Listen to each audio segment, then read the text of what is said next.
The sixth topic of the exam is about applying global tonal and color adjustments to images. So we are going to discuss in this topic how to work with tools to retouch images and also how to adjust the tone of an image. In this first video, I'm going to give you the overview as usual. So I'm going to show you the most important things you need to know about working with adjustment layers. And also we will look at the histogram in Photoshop, which is very important to understand because there are a couple of things in the exam that might come up, and to be able to understand those you have to know how to read the histogram. And then we will also have a look at two of the adjustments that you can only use as smart filters, but you can't apply them as adjustment layers. So first of all, the things that you need to know about adjustment layers. Well, if you go to the adjustments panel, which you can always find under the window menu, you will see these icons and they represent the adjustments that you can use as layers.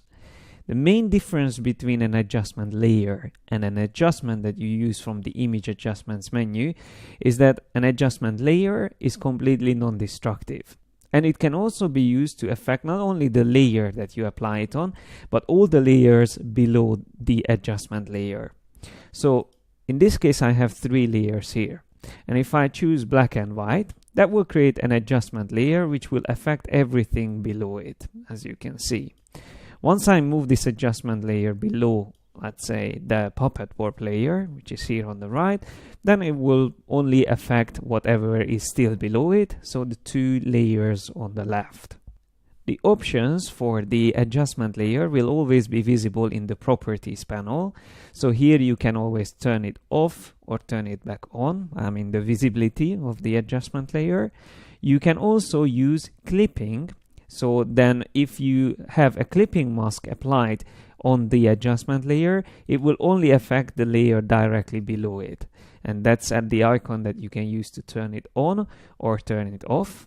The clipping, but you can also do that if you remember from previous topics. We covered this already. If you alt click between the layers like that, the adjustment layer will be only applied to the layer directly below it, which is in this case the one on the left.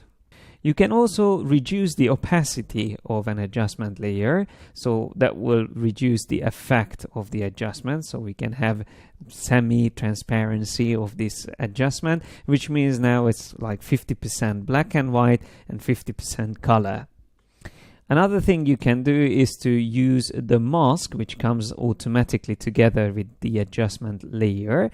And if you use, for example, the brush tool and start drawing with black, that means on those areas wherever you draw, you won't see the adjustment, which in this case is the black and white adjustment, but you will see the original colors or original details of the images below it. It is a default option that adjustment layers come automatically together with a mask, but you can turn that off from the panel menu, the adjustments panel menu.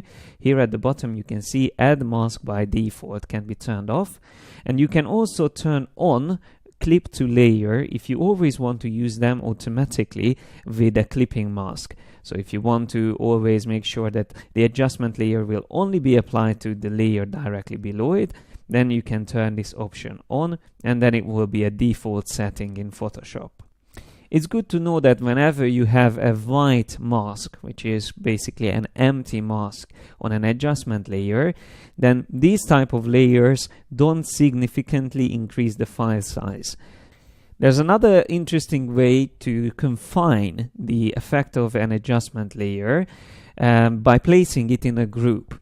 So, for example, if I have these two layers here, and I would like to use an adjustment layers only to them two, but I don't want the adjustment layer to affect the image in the middle, which is at the bottom of my layer stack, then I can reorganize the layers or put them in a group, like pressing Command G is probably the fastest way to do that, and then put the adjustment layer in this group, which I'm going to use the black and white again because that's the easiest to see the effect of it.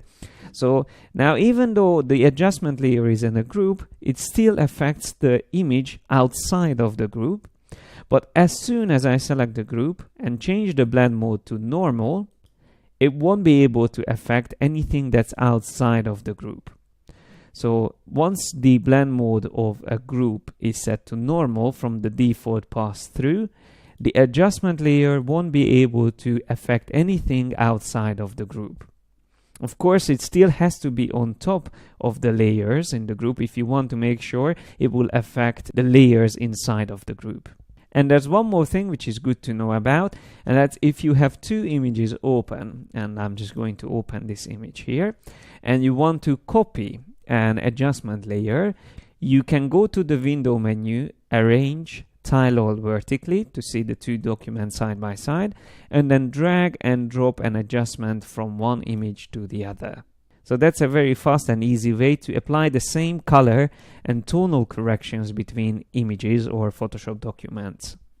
So that's all I wanted to tell you about adjustment layers in this overview, but we will look into each of them separately in the next video. But there's still one more thing I would like to cover in this video, and that's the histogram.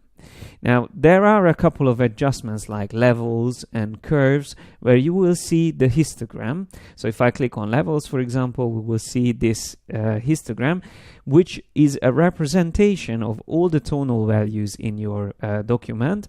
From left to right, you see shadows, midtones, and highlights. And these little sliders represent the black point, the 50% gray point, and the white point in the image. So when you see something like this, that tells us that we have quite a lot of midtones, a little bit of highlights, and not much shadows in this image. But let me open another photograph. I'm just going to close these images and go back to Bridge and open up this photo. And I'm going to also open the histogram panel. So if I go to the window menu and choose histogram, then we will see the histogram panel. And there are a couple of options in this panel menu, like expanded view, and also changing the channel from colors to RGB. That's the way I prefer to see it, because it's quite similar to the way I will see it in the adjustments as well. So once I have a look at this image and the histogram, I can tell that we have quite a lot of shadows and highlights in this case, but not much midtones.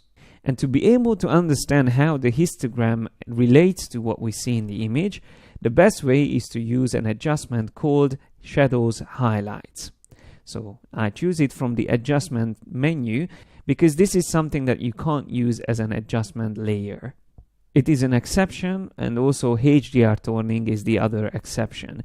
They can only be used as smart filters, but I'm going to cover these in the next topic when we are going to talk about filters. So if I choose Shadow Highlights and I move this dialog box down and I set the values back to 0%, then you can see this is how my image looks. So we have the details here in the foreground too dark, underexposed, and we have the highlights in the background too bright, so they are overexposed. So I would like to get much more detail in this image visible.